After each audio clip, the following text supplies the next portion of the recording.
jaja, le pinard, le pif. Il existe une ribambelle de termes pour désigner ce breuvage que nous aimons tant, le jus de raisin fermenté.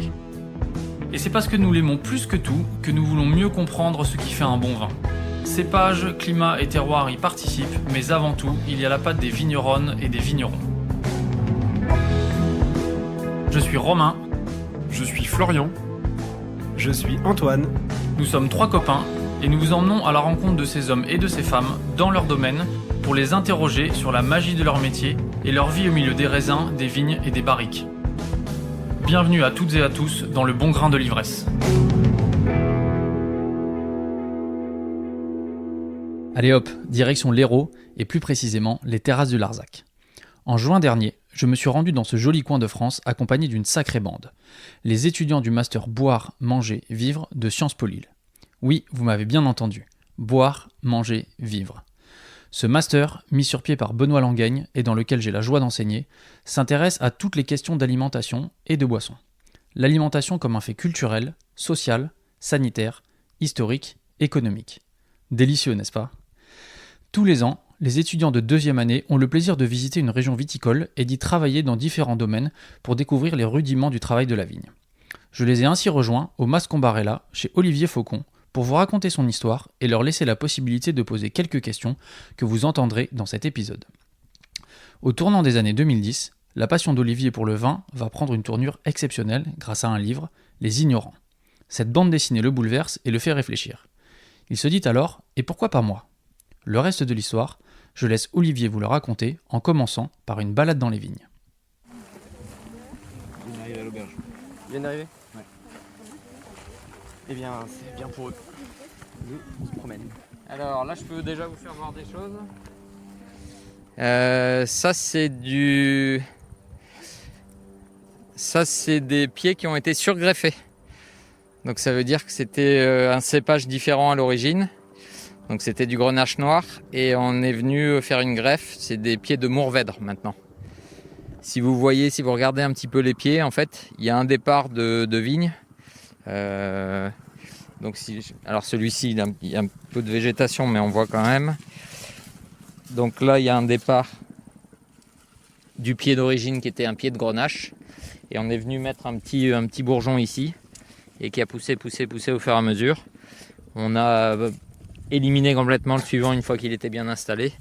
Et depuis, c'est devenu du Mourvèdre. Donc c'est comme les greffes sur des cerisiers, des pommiers. Vous pouvez mettre une branche qui part d'un côté, c'est telle variété, de l'autre côté, ça peut être une autre. Là, on a fait la même chose en fait. Voilà.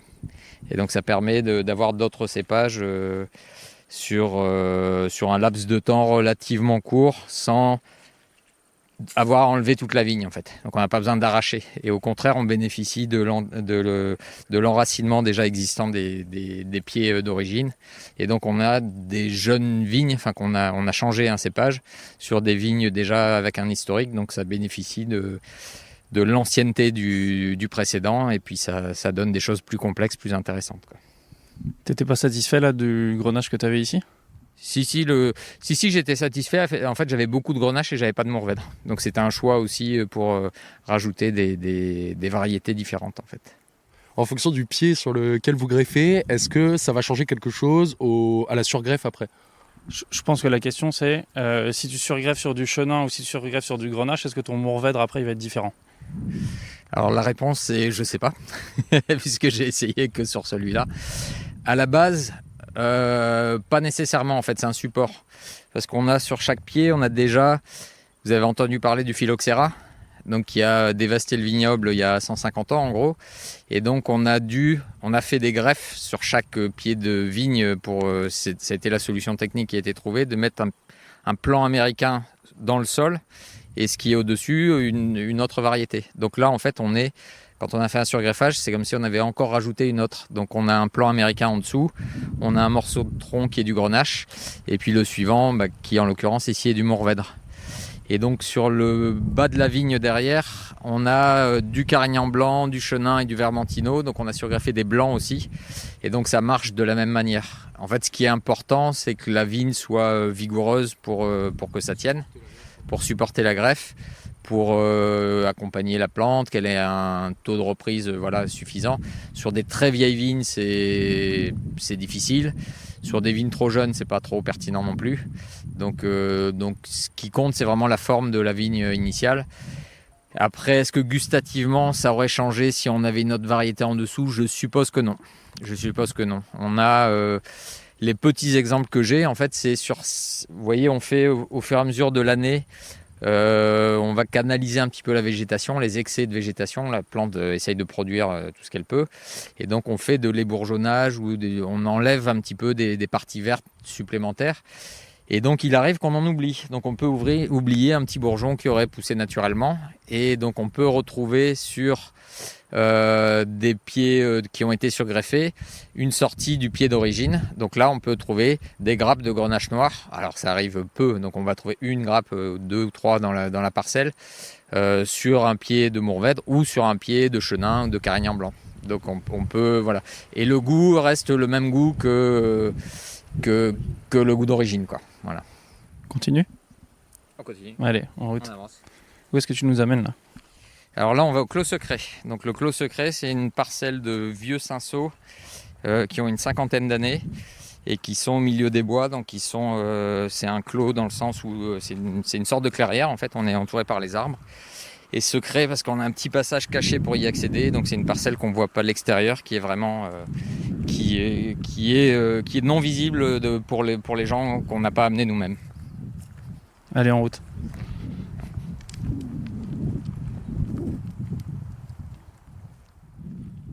Voici le passage secret. Donc on arrive, on est sur un petit chemin juste réservé au passage tracteur et on serpente entre les arbres, donc on le voit pas de l'extérieur et puis on va venir découvrir ça.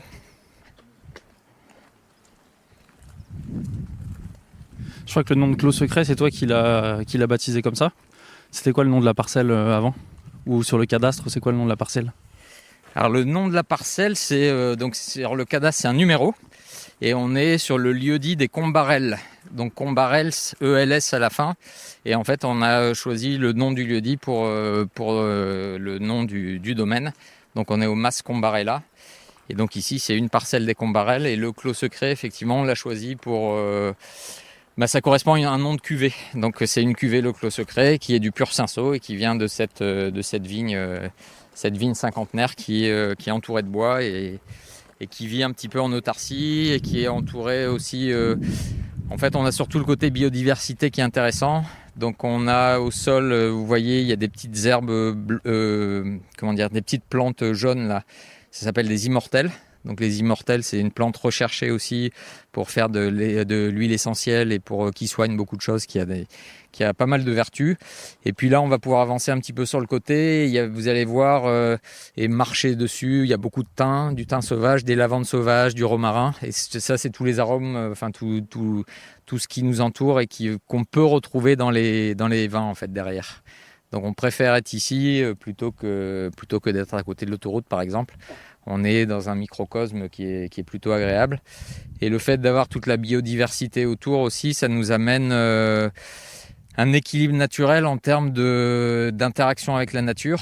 Et nous, les interactions, elles se font surtout sur la lutte vis-à-vis des maladies, des ravageurs de la vigne. Donc on a par exemple les vers de la grappe. Les vers de la grappe, c'est des sortes de petits papillons de nuit en fait, qui viennent pondre potentiellement sur les vignes. Et quand les vers vont éclore, ça va percer les grappes. Au moment où si on est proche de la récolte, ça fait couler du jus, ça peut créer de la pourriture, etc.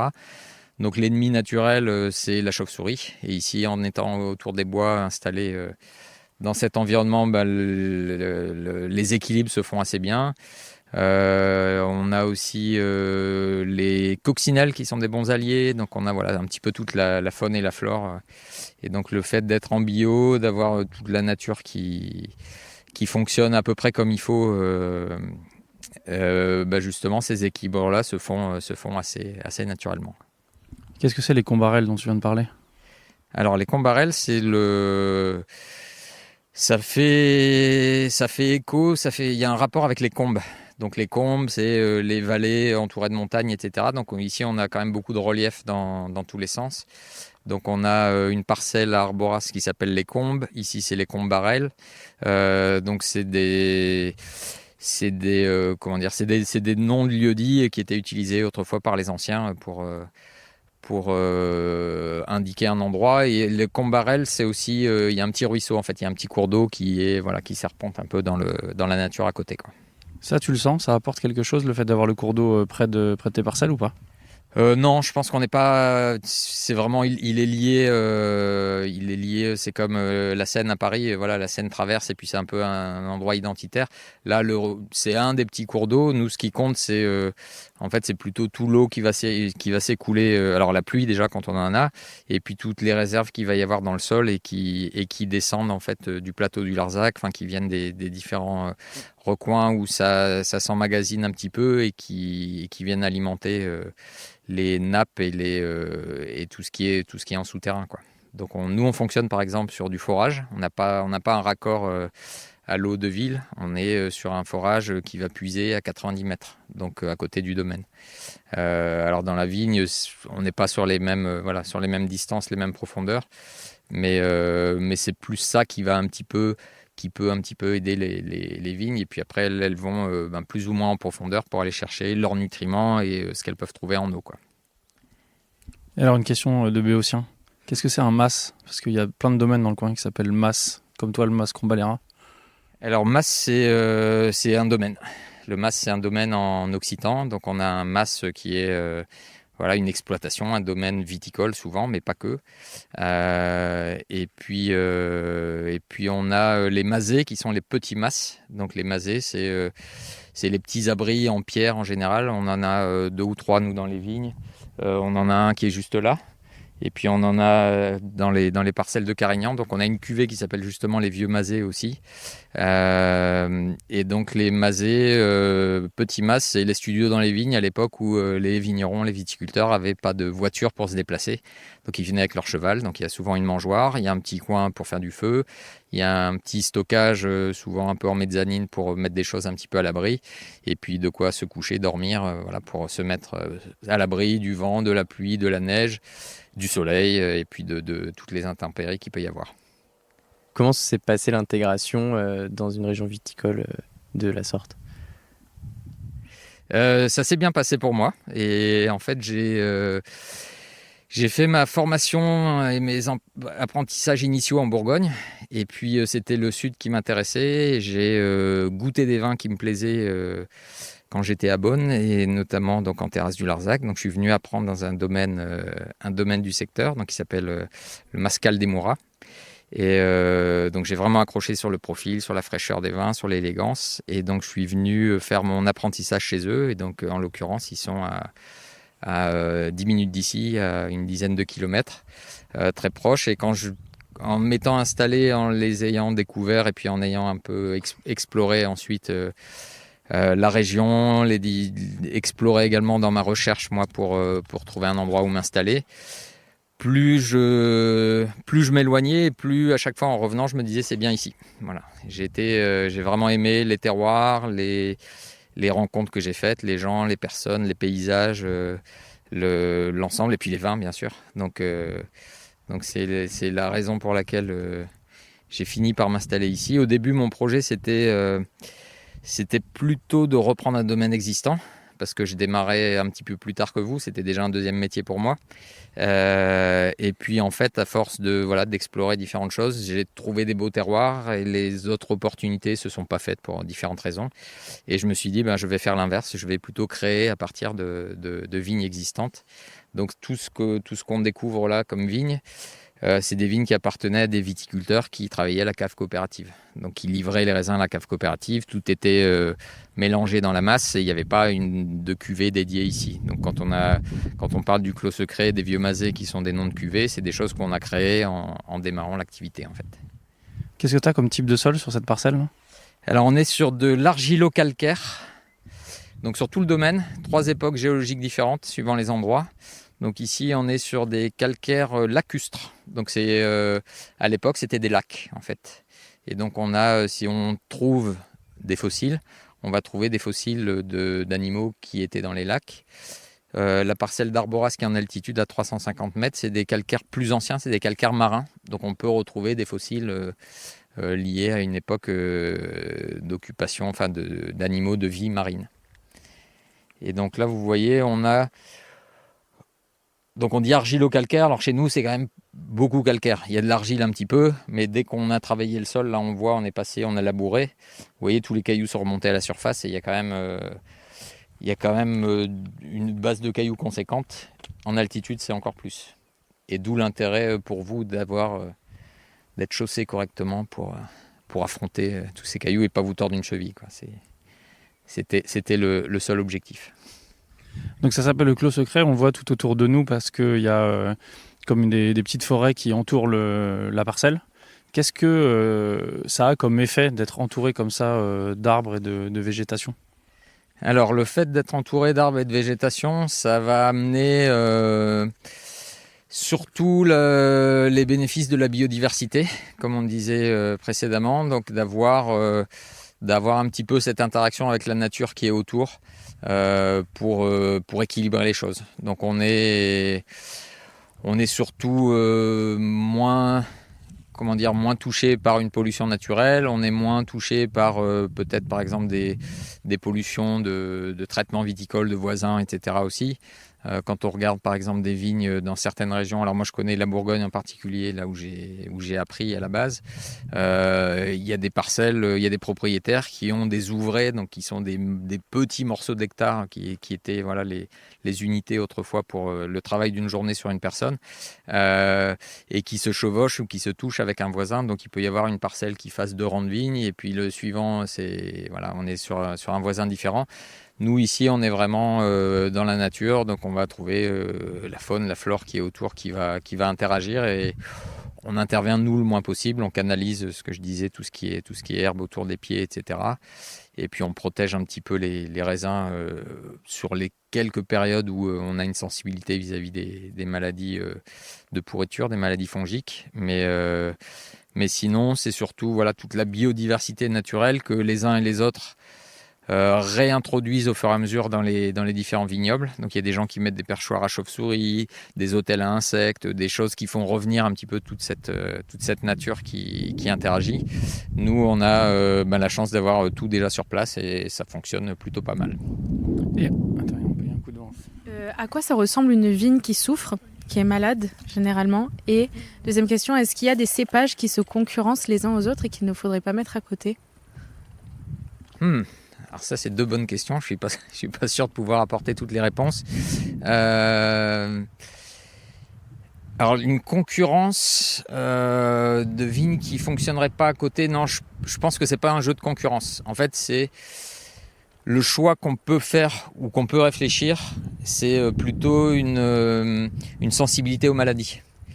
Et donc une vigne qui est très sensible à tel type de maladie, par exemple du mildiou, du mildiou ou de l'oïdium, qui sont les 2 principales qui nous embêtent un petit peu. On peut le réfléchir pour pas les mettre forcément côte à côte ou au contraire les regrouper pour avoir une attention plus particulière. Après, est-ce qu'une variété va amener plus de concurrence qu'une autre ? Je pense pas. Et en fait, il y a aussi des choix de culture par exemple sur des porte-greffes. Donc comme je disais, le porte-greffe, c'est le plant américain d'origine contre le phylloxéra. Et on peut choisir un porte-greffe, on choisit en général un porte-greffe adapté au terroir, au sol, aux conditions. Donc soit c'est des résistants en terrain sec, en terrain argileux, donc il y a plusieurs options possibles. Et ça fait partie des paramètres de choix quand on plante au début. Mais le cépage voisin d'un autre qui va plus le concurrencer, non, je pense pas. Dans l'absolu, ils ont à peu près les mêmes chances d'un côté et de l'autre.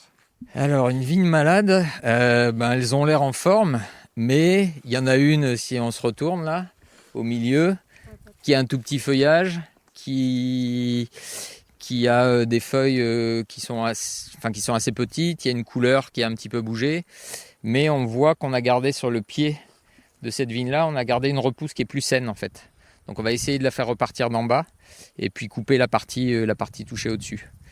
Mais des vignes malades, ça se voit souvent effectivement à une végétation qui n'est pas normale, qui n'a pas la même forme que les autres. Souvent, elle est un petit peu plus rabougrie, ou alors il y a des maladies. Il y en a certains où on voit une sorte de nanisme en fait. Donc les vignes sont un petit peu plus petites. Après, quand on a, alors il y a d'autres problèmes. Il y a certaines maladies qui touchent le vignoble qui sont transmises par des insectes, etc. Donc il y en a une qui s'appelle la flavescence dorée qui est un petit peu compliquée à gérer. Et celle-là, on voit des symptômes sur les feuilles, par exemple. Des feuilles rouges qui sont enroulées, etc. Donc il y a des petits indicateurs qui nous aident comme ça. Et puis aussi, il y a la couleur du feuillage. Donc on connaît les couleurs des... Donc les feuillages ne sont pas tous de la même couleur, suivant la variété. Mais on voit quand on a des petites anomalies, quand c'est pas complètement vert, c'est un peu jaunâtre, etc. On voit des fois des carences aussi. Donc il a son déficit de telle chose en fer, quels que soient les éléments minéraux qui peuvent manquer. Mais souvent on le voit, je dirais, quand on voit qu'un pied de vigne est différent des autres et qu'il a effectivement une tête un petit peu bizarre, quoi.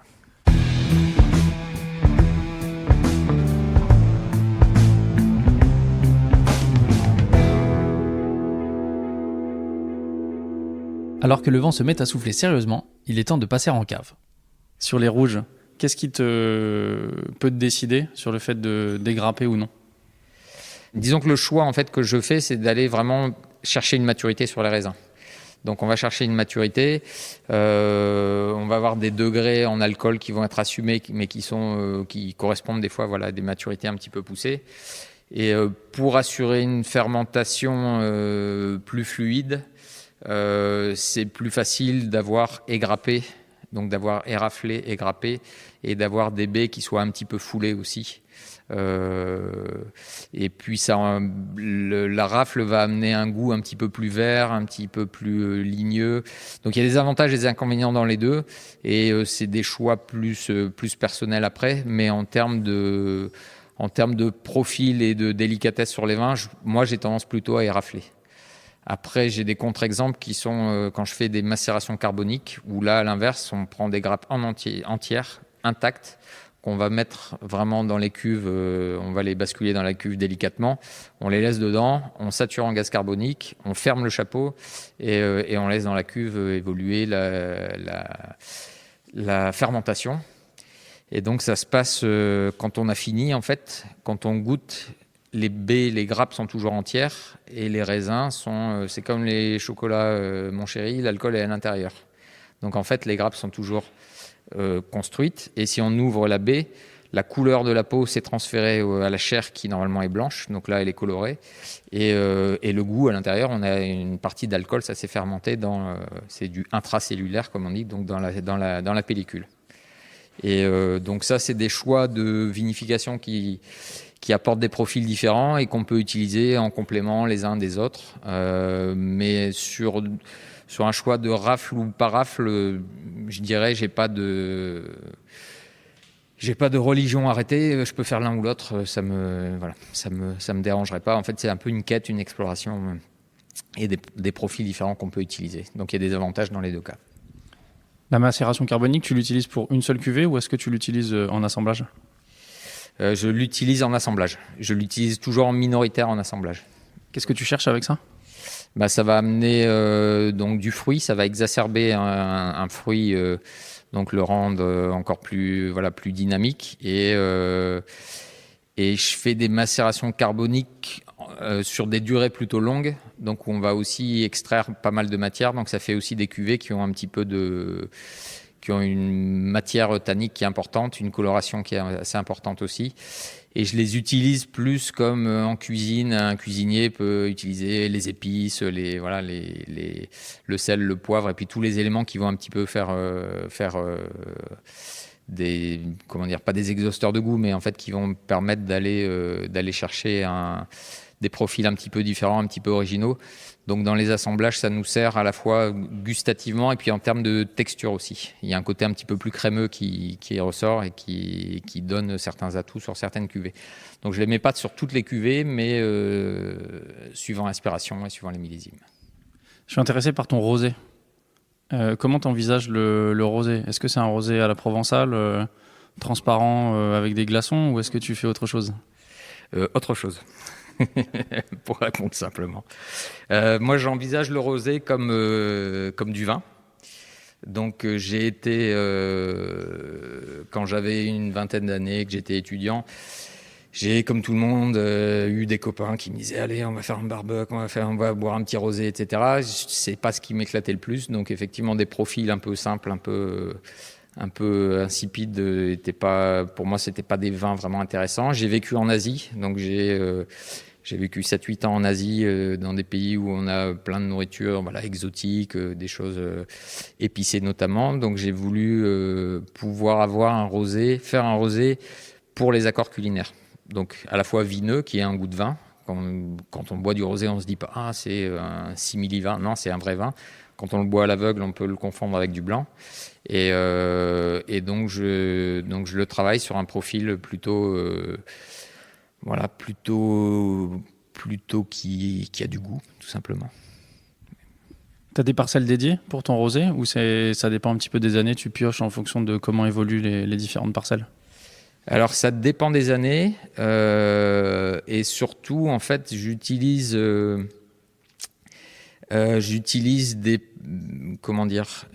des grappes qu'on aurait pu mettre au sol pour alléger des souches à un moment donné où on veut gagner une bonne maturité sur des rouges, où on va faire un premier passage et on prend une grappe ou deux. Donc pour ceux qui ont vu tout à l'heure le Mourvèdre qu'on a surgreffé, on a commencé à partir du surgreffage. Donc l'idée la première année, c'était justement de permettre à toutes les grappes, en tout cas pour avoir l'ambition voulue sur ce vin-là, d'avoir une charge pas trop importante, d'avoir qui corresponde à effectivement la capacité de la plante. Donc on devait alléger les souches, enlever quelques grappes supplémentaires. Et on s'est dit, ça correspondait à la période de faire du rosé. Donc on s'est dit, autant en profiter et voir ce que ça donne. Et donc on les a utilisés pour compléter dans le rosé. Donc on n'a pas une parcelle un petit peu moins intéressante pour faire du rosé. Au contraire, on va dans les parcelles les plus ambitieuses, les plus intéressantes, et on va prélever un petit peu une grappe par-ci par-là et pour alléger les souches. Sur les différents vins qu'on a, j'ai 5 rouges différents, chacun articulé autour d'un cépage. Donc un autour du Grenache, un du Cinsault, du Carignan, de la Syrah et du Mourvèdre. Voilà les 5 principaux du Languedoc.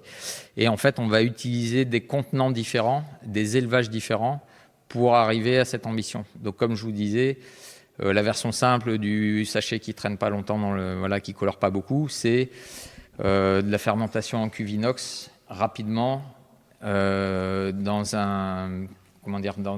un délai inférieur à une semaine.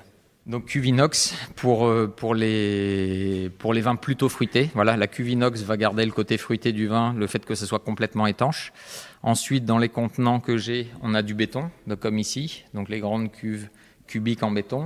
Et puis pour ceux qui ont remarqué à l'entrée, il y a des cuves en forme d'œuf, ovoïde. Donc voilà, on appelle ça des œufs béton, et sur lesquels on a un mouvement en fait des lits, etc. Donc qui va aussi enrichir le vin. Mais l'intérêt du béton, c'est la porosité, donc ça amène la micro-oxygénation. Donc c'est des vins qui vont, dans un élevage derrière, respirer un petit peu comme dans du bois. Alors de manière plus modérée, plus discrète, et qui sont dans un contenant qui est neutre en termes de goût. Donc le béton étant composé de ciment, de sable, on est sur quelque chose d'assez minéral, et en fait, gustativement, ça ne va pas influencer. Et puis, on a les contenants en bois là-bas et des amphores en grès. Mais l'inox, le béton, pour les élevages, inox, béton, barrique, donc avec des formats, ça c'est des formats 500 litres ici. Là on a des bourguignonnes. Et puis on a également, ça s'appelle un foudre. Donc foudre, c'est des grosses cuves en bois. Et là, celle-là qui a été patinée par une trentaine d'années. Donc là, on y élève du Carignan. Et ensuite, dans les barriques, il y a des barriques récentes, des barriques anciennes, des petites et des plus grandes. Et puis les amphores en grès dont je vous parlais, c'est celle-là. Donc il y a des amphores en terre cuite. La terre cuite, c'est assez poreux, donc ça va faire des vins un peu plus oxydatifs. Les amphores en grès, c'est un petit peu comme le béton, ça respire un petit peu, mais voilà, il n'y a pas trop d'oxygène qui passe. Donc il n'y a pas trop d'évaporation non plus. Il y en a un petit peu, bien sûr, mais ça garde des profils plus tendus. Et donc les deux petites, c'est pour du blanc. Donc on met du Carignan blanc ou du Chenin dedans. Et la grande d'un côté, là, pour le rouge, c'est du Mourvèdre. Les amphores, tu les utilises uniquement pour de l'élevage ou tu fais des fermentations aussi à l'intérieur? Alors je fais des fermentations en blanc. Donc on met... Alors pour le blanc, on fait... Le principe, en fait, on travaille en levure indigène, mais en levure indigène maîtrisée. Donc je fais une pré-vendange avant la vendange, et donc on fait ce qui s'appelle un pied de cuve. Donc on teste nos levures. On les laisse démarrer, on voit si elles sont en forme, on les met au laboratoire, et ils nous confirment que c'est des Saccharomyces, donc les bonnes levures pour la fermentation, et que ce ne soient pas des levures déviantes. Une fois que tout ça c'est fait, on fait la vendange à échelle totale. Et donc pour les blancs, on va d'abord débourber le vin donc dans une cuve en gardant à température fraîche. Donc pour que toutes les particules, tous les éléments grossiers tombent dans le fond et on les élimine. Et puis ensuite, on les met en fermentation. Donc quand on le fait dans les amphores en grès, on met directement le jus qui a été débourbé. On y ajoute les levures sélectionnées, enfin les levures indigènes qu'on a testées. Et puis ça fermente dans l'amphore. Donc on ne les remplit pas à ras-bord, ça reste ouvert comme ça. Il y a le gaz carbonique qui va se former, qui va protéger le vin. Et puis on va les conserver toute la fermentation et après on va faire des bâtonnages. Donc ça veut dire qu'avec autrefois un bâton, maintenant c'est un outil métallique pour l'hygiène. On va remuer en fait les lies dans le fond tous les jours ou tous les 2 jours pour qu'elles se remettent en suspension, elles viennent nourrir le vin et puis elles viennent le protéger aussi de l'oxygène. Voilà. Et après, une fois qu'on a fait ce travail pendant un certain temps, on met tout au propre et on remet dans la cuve pour un élevage où là, cette fois-ci, on va protéger, fermer au-dessus et puis protéger le vin, quoi, et l'oublier quelque temps. Pourquoi est-ce que tu fais pas de fermentation dans les amphores pour les rouges? Pourquoi je fais pas Alors, la raison est très simple. C'est qu'en fait, si je fais rentrer mes raisins par en haut, je ne sais pas par où les faire sortir. Donc, comme je rentre pas du jus exclusivement, mais je rentre des matières solides, techniquement, c'est quand même compliqué. Alors, il y a des gens qui le font, où il faut des formats adaptés, etc. Mais c'est quand même assez fastidieux. Donc, je vinifie les rouges dans les cuves inox ou cuves béton de format adapté. Et ensuite, on fait l'élevage. Alors, on peut vinifier aussi en barrique, une partie, mais c'est pareil, on a besoin d'avoir vraiment l'extraction qui se fait avec les matières solides.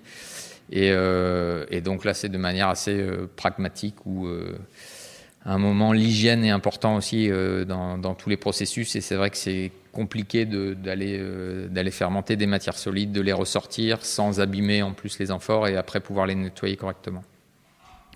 Ton amphore, elle est dédiée à une parcelle, ou alors est-ce qu'il y a sur une même parcelle un vin que tu élèves en sous-bois et un vin que tu élèves, et le même vin que tu élèves en amphore, ce qui te permettrait de comparer un peu le résultat à la fin? Alors j'ai le même vin qui est à côté dans des barriques, donc il y a toujours en fait, c'est pas un vin d'amphore, c'est au contraire, c'est des vins qui sont élevés en barrique, mais comme je veux pas que ça soit 100% bois, j'ai toujours une matière complémentaire que j'utilise qui va être plus neutre et qui va abaisser un petit peu le côté boisé pour pas que ça soit du bois exubérant, mais que ça apporte juste de la complexité. Et là, on garde une forme de fraîcheur. Donc oui, j'ai le comparatif. Là, c'est du Mourvèdre et j'ai l'équivalent en barrique à côté. Et donc ça te permet d'enrichir ton assemblage? Ça permet toutes les libertés possibles. Le jour où on fait l'assemblage, on goûte les jus, on goûte les matières et puis on destine suivant l'ambition, suivant le profil, suivant l'humeur du jour, suivant voilà, tout ce qu'on veut.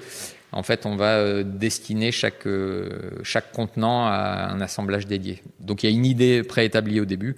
Après, le volume, on peut dire on prend que la moitié du volume qui est en amphore, par exemple, le reste en barrique. Et dans les deux cas, on a la possibilité on a un choix qui se fait au bout d'1 an et demi. Donc quand on fait sur les élevages des cuvées les plus longues, on est à l'hiver de l'année N+1 en général en janvier ou février, où on regoute tous les vins et on choisit en fait la composition des vins à venir. Et donc c'est là où on décide du destin de chacune des barriques. Mais tant qu'on n'a pas assemblé, tout est possible encore. Est-ce que tu peux essayer de nous décrire un peu les différences de profil, justement, entre ton Mourvèdre qui est élevé en sous-bois et ton Mourvèdre qui est élevé en amphore? Les différences de profil, le sous-bois, on va être plus boisé, naturellement. Donc on va avoir une aromatique et surtout en gustatif, on va avoir quelque chose d'un petit peu plus marqué. À la fois, on a plus de respiration aussi, donc on va patiner encore davantage. Donc l'amphore de son côté conserve un petit peu plus sur un profil plus droit, peut-être un petit peu plus frais, plus acide en fait. Et donc l'intérêt, c'est de mettre un petit peu des deux et de trouver un bon équilibre. Tu as parlé de 18 mois d'élevage là, pour tes élevages les plus ambitieux. Comment est-ce que tu es arrivé à ce temps-là? Alors on est 18 mois, en fait 18 mois jusqu'à l'assemblage. Après l'élevage n'est pas forcément fini. On pousse à 24 mois, 30 mois sur le vin le plus ambitieux. J'y suis arrivé par tâtonnement. Et donc en fait au fur et à mesure, là je suis aujourd'hui au 8e millésime. Donc le premier millésime, je ne l'ai pas géré comme le dernier forcément. J'avais pas les mêmes contenants, j'avais pas les mêmes possibilités, la même infrastructure pour travailler. Mais j'ai toujours travaillé avec un peu d'élevage pour des vins ambitieux. Il faut un petit peu de temps et en fait je me suis rendu compte que il y avait une patience supplémentaire souvent qui était demandée pour la dégustation des vins justement les plus construits en fait. Donc je les mets au début, par exemple, j'ai une cuvée en pur Carignan que je sortais initialement au bout de 12 mois. Je sortais mon pur Cinsault, mon pur Carignan au bout de 12 mois. Et les premières années, je me suis rendu compte que le Carignan avait un petit peu du mal. Alors, il n'avait pas du mal commercialement, mais il était un petit peu plus en retrait. C'était un vin vraiment pour des spécialistes, c'était un vin pour des sommeliers.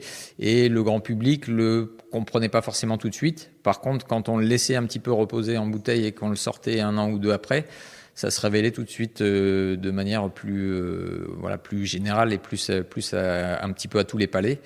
Donc c'est une cuvée que j'ai fait évoluer de 12 mois à 18 et maintenant à 24 mois. Donc en fait, il n'y a rien de figé non plus. Je découvre un petit peu, j'apprends à connaître à la fois les cépages, les contenants.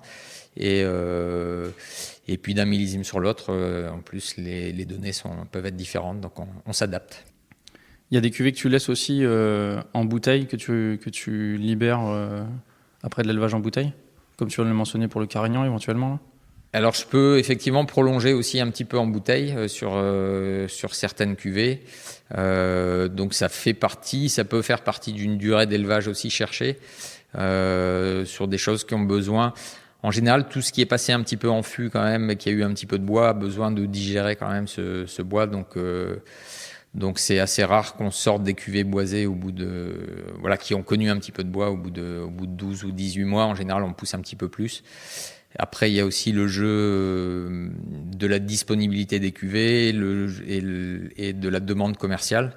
Donc on essaie d'équilibrer l'offre et la demande, et il y a certaines cuvées sur lesquelles des fois on ralentit un petit peu, on les pousse, on les met un peu en retrait pour pas qu'elles partent trop vite non plus, et ne pas avoir que des vins trop jeunes à vendre. Économiquement, aujourd'hui, tu peux te permettre de faire les élevages que tu veux ou pas?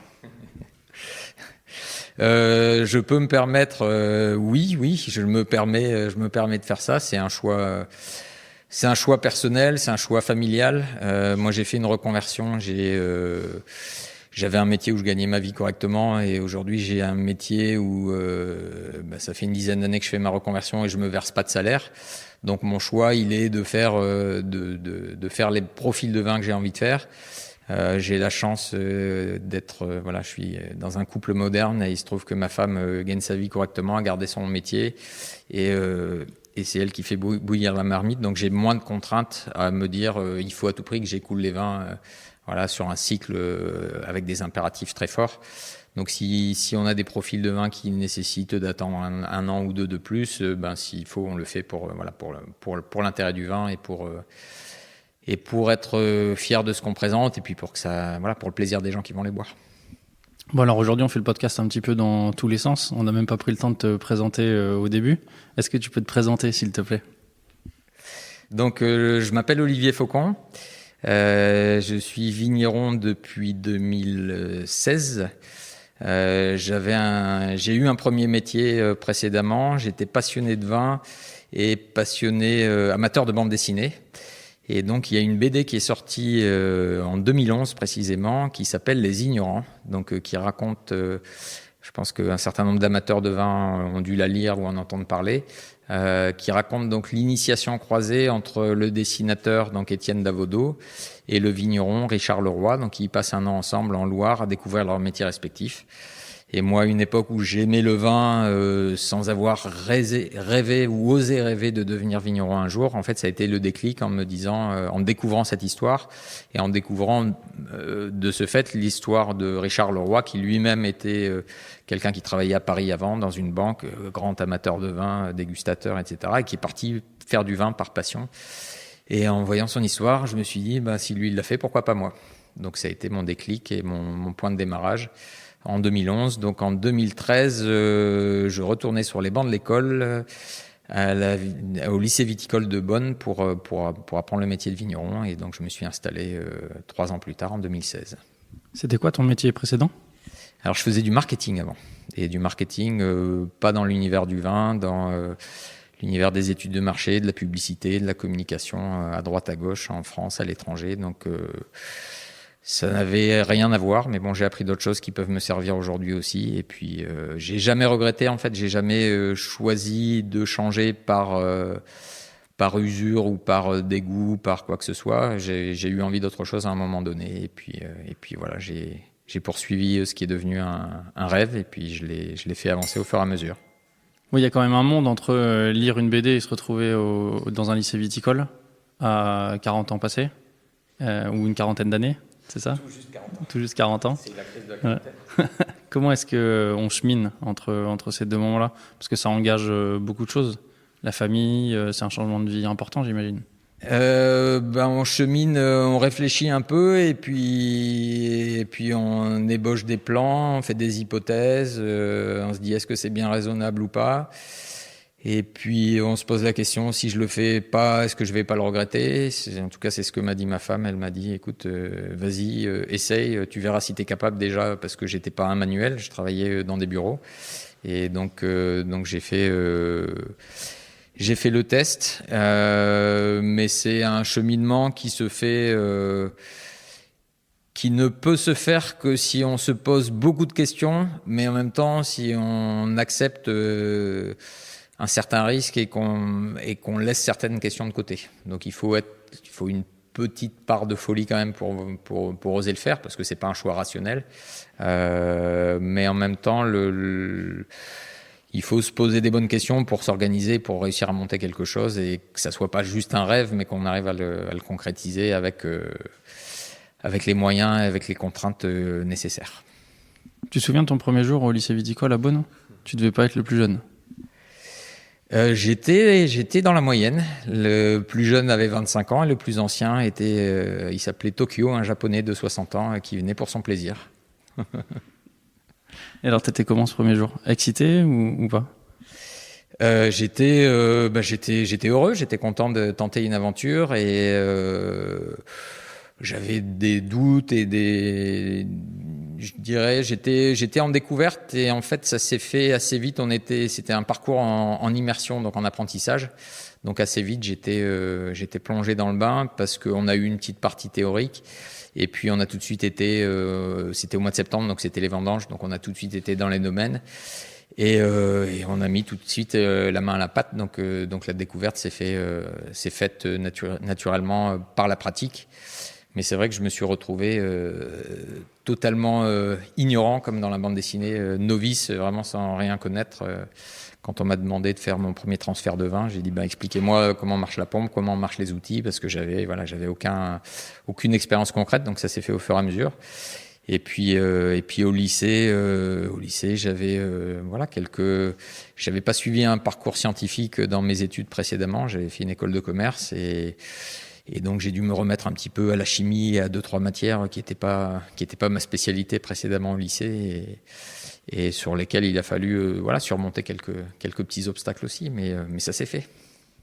Tu as travaillé chez qui pendant ta formation ? J'ai travaillé chez AF Gros en Bourgogne, donc domaine entre Vonne-Romanée et Pommard.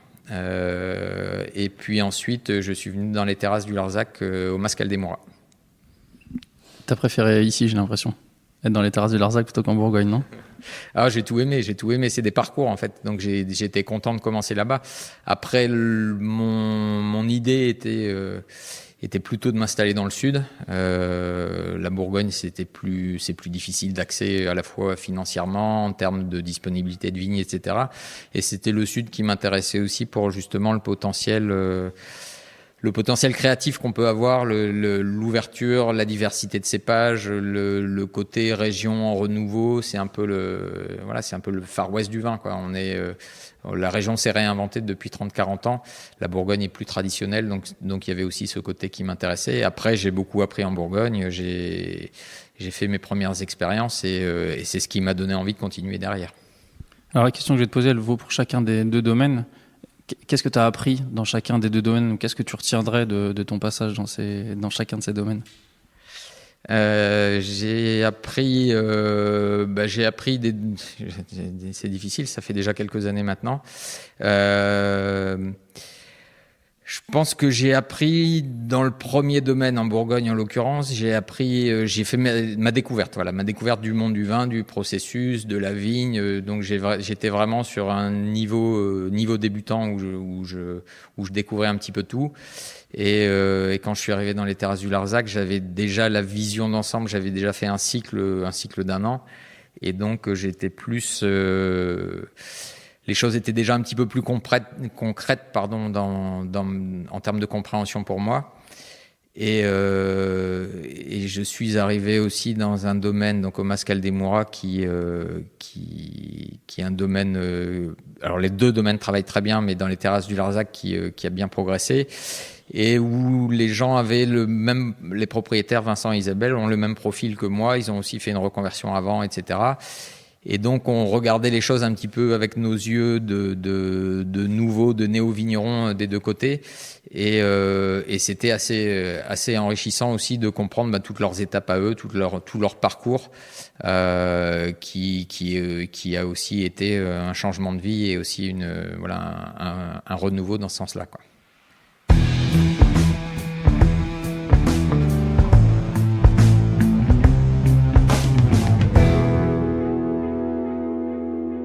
La journée s'achève, le moment est venu de quitter Olivier. Mais ce n'est pas fini. Je le retrouve quelques jours plus tard pour poursuivre cette riche discussion. Alors je voudrais maintenant qu'on parle un petit peu du millésime, en tout cas de la saison. On est mi-juin 2024 aujourd'hui, et c'est une saison un petit peu différente, il me semble, que ce que tu as connu jusqu'à présent. Comment ça se passe pour l'instant ? Alors effectivement c'est différent, mais... moi j'ai commencé en 2016 et je pense que j'ai pas connu l'époque, je n'ai pas pratiqué moi-même l'époque où les millésimes se ressemblaient à peu près, où on avait un ou deux millésimes un peu atypiques tous les 10 ans. Là je pense que on est dans le schéma inverse, tous les 10 ans on a un ou deux millésimes à peu près normaux et le reste sont atypiques sous différents aspects, bien sûr en fonction du climat. Donc cette année, la particularité, c'est qu'on sort de 2 années de sécheresse où les nappes phréatiques étaient vraiment basses, où en termes hydriques, on n'était pas au niveau pour la plante, pour même les ressources hydriques pour les humains, pour l'eau à boire. On est dans le sud et c'est vrai qu'on a moins d'eau que dans beaucoup de régions qui sont arrosées un petit peu plus, des fois beaucoup plus, des fois à l'excès. Nous, à l'inverse, on est plutôt en attente d'un petit peu plus de pluie. Et dans ce millésime-ci, on a eu un hiver très sec. Donc une situation plutôt inquiétante à la sortie de l'hiver. Et on a eu la chance pour nous, justement, d'avoir des pluies qui sont venues sur le mois d'avril et le mois de mai, compléter tout ça. Et donc qui ont relancé la nature, qui ont donné les ressources qu'il fallait au moment où les plantes étaient en train de se développer, que ce soit la vigne et toutes les plantes, la nature périphérique autour. Et on est aujourd'hui dans une situation où effectivement, la croissance des vignes, la croissance des herbes et des plantes et des arbres qui les entourent est assez dynamique et que dans l'optique de la culture de la vigne, on doit un petit peu canaliser la concurrence autour, ce qu'on appelle des fois les mauvaises herbes. Alors on les appelle adventices aussi, mais donc on est sur tout ce qui pousse naturellement. Et on a un effort particulier effectivement à devoir laisser l'espace qu'il faut à nos pieds de vigne et donc éliminer un petit peu ce qui vient autour. Et la particularité, c'est qu'en travaillant en bio, ça se fait pas de manière chimique, ça se fait pas avec des produits, on n'utilise pas d'herbicides, on fait ça manuellement ou mécaniquement quand on peut utiliser un outil mécanique avec un tracteur.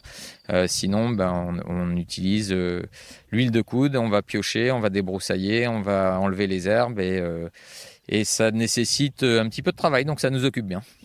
On ira voir tout à l'heure Clara qui travaille avec toi au domaine pour qu'elle nous explique un petit peu ce qu'elle fait dans les vignes en ce moment avec notamment les étudiants qui l'aident. Est-ce que à date, tu as un feuillage par exemple qui est plus important que ce que tu as d'habitude ? Alors, est-ce qu'il est plus important ? Je n'en suis pas sûr et c'est difficile à mesurer. En tout cas, on voit que la croissance est assez rapide en ce moment. Et suivant les phases de la nature, ça peut être plus ou moins rapide. Mais là, on se rend compte effectivement qu'on est sur une période où on doit vraiment gérer les palissages. Donc, pour maintenir les sarments, les rameaux de vigne qui vont pousser, qui vont naturellement croître. Donc certains vont monter vers le haut. On appelle ça des pores érigés. Donc les sarments montent vers le ciel et vont tout droit et se tiennent droit tout seuls.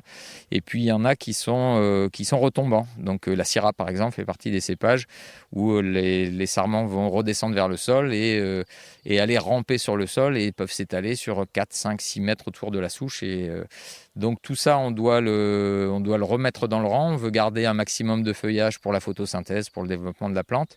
Mais on doit en même temps, on essaye de ne pas être dans la jungle tout simplement, de pouvoir accéder aux vignes et puis de laisser surtout pour la suite les raisins bénéficier un petit peu du soleil, un petit peu du vent pour à la fois respirer pour leur état sanitaire et puis pour leur développement futur. Donc sur le développement de la plante dans l'ensemble, on est quand même à tendance un petit peu rapide et un petit peu accélérée en ce moment. Et on est content d'avoir toute cette équipe d'étudiants Sciences Po qui est là avec nous pour découvrir notre activité, qui nous donne un coup de main et qui participe activement avec intérêt et avec énergie sur ce travail d'aider la nature à se développer comme il faut et en assurant le bon état et le bon développement des raisins. Ils font du bon boulot pour l'instant ? Tes équipes sont contentes ? Oui, ils font du bon boulot. On est content parce qu'en fait, ils font du bon boulot, ils sont motivés. C'est des jeunes qui ont un intérêt pour, en étant spécialisés, boire, manger, vivre. Ils sont dans les univers proches du vin, de la gastronomie, etc. Donc ils sont très curieux, ils sont motivés, ils viennent, ils ont la chance, ils ont du soleil dans le sud, ils sont dans des conditions qui leur plaisent aussi. Et puis ils interagissent avec les équipes. Les rencontres se font un petit peu naturellement en travaillant dans la vigne, comme au quotidien pour les saisonniers qui travaillent avec nous. Et ça crée une belle dynamique. Et c'est vrai que pour nous, on voit qu'ils comprennent assez vite, ils réfléchissent, ils se posent des questions sur ce qu'ils font. Et une fois qu'ils ont compris, ils mettent tout de suite leur physique et leur mental en œuvre pour que ça se passe bien. Et puis pour nous, c'est un peu du gagnant-gagnant aussi de ce point de vue-là, parce qu'on passe du temps à les accompagner, à leur montrer des choses, à les former. Ils vont pas au rythme normal des personnes qui font ça tous les jours, mais il y a aussi une interaction, il y a une richesse. Les équipes ont des échanges amicaux, chacun découvre un univers qui n'est pas le sien, donc c'est vrai que c'est une interaction positive. Ça fait bientôt 10 ans que tu as créé le domaine. Est-ce qu'aujourd'hui, tu es là où tu imaginais être quand tu as commencé ? Plus ou moins, on va dire plus ou moins.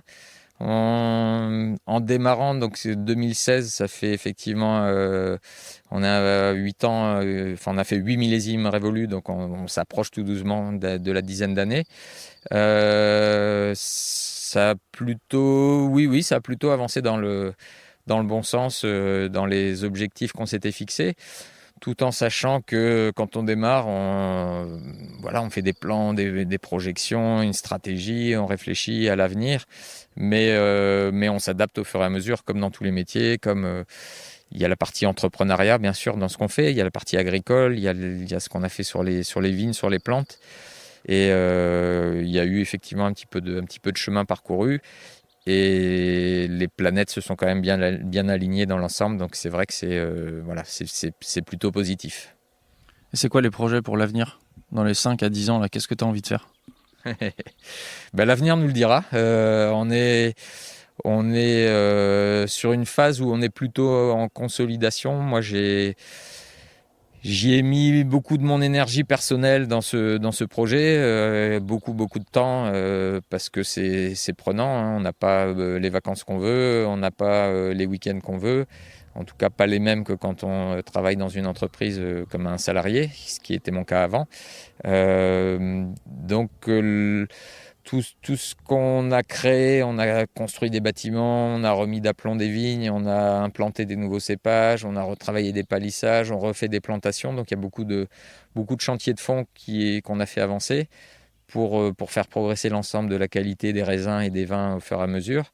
Il y a toute cette phase exploratoire initialement qui a été autour des cépages, la création des vins, qui est à peu près solidifiée.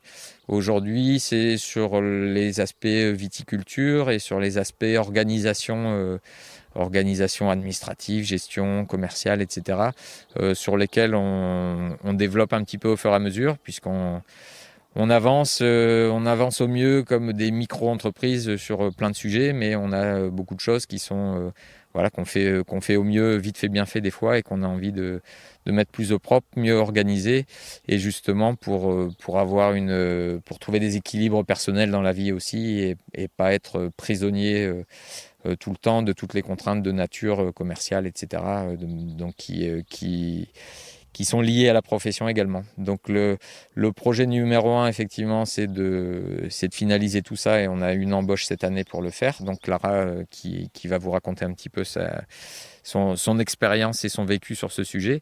Merci Olivier. Puis je vais aller retrouver Clara un petit peu plus loin dans les vignes, ok ? Merci. Merci.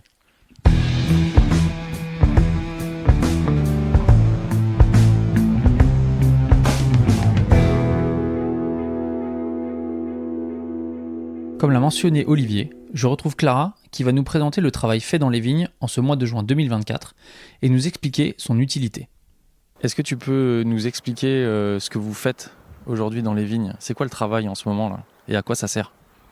Alors du coup, aujourd'hui on est mi-juin, donc là les vignes elles sont en pleine croissance. Les grappes sont au stade nouaison, donc elles vont pas tarder à vraiment plus grossir. Et du coup, nos activités, c'est à la fois de débourgeonner, c'est-à-dire d'enlever toutes les petites pousses qui ne sont pas nécessaires à la production de raisins et qui vont en fait venir épuiser la plante. Ça, c'est un premier travail. Deuxième travail, c'est de venir piocher toutes les mauvaises herbes qui sont autour des pieds et qui vont en fait venir pomper l'eau et les minéraux du sol qui du coup ne seront pas disponibles pour la vigne. Et le troisième travail, c'est de relever la vigne, donc c'est-à-dire de venir mettre en place le palissage pour que les rangs de vigne soient mis à la verticale et que donc le tracteur puisse passer, faire les travaux dans les interrangs facilement. Merci Clara. Merci beaucoup.